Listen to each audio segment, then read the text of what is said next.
Bueno, y estamos aquí con Miguel. Hola, buenas tardes. ¿Qué tal? Indicativo.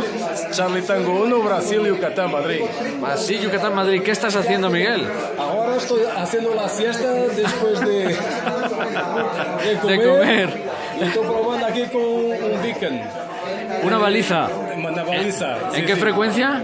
En 47088. 47 gigas. 47 gigas. Este es tu transverter, que es un transverter de UNE. De Cune, com PLL de Zulu Lima 2, Bravo, Kilo, Charlie.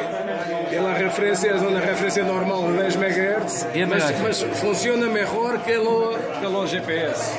Va Porque estupendo. aquí funciona bien, sin sinal de GPS. Exacto. Y estábamos probándolo. Y tú a probar aquí, sí, ahora el nivel.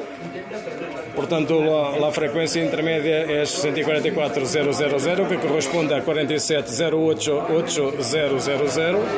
Y estoy probando aquí el nivel de la frecuencia intermedia, porque estaba saturado y tiene que ser ajustada y afinada y todo eso.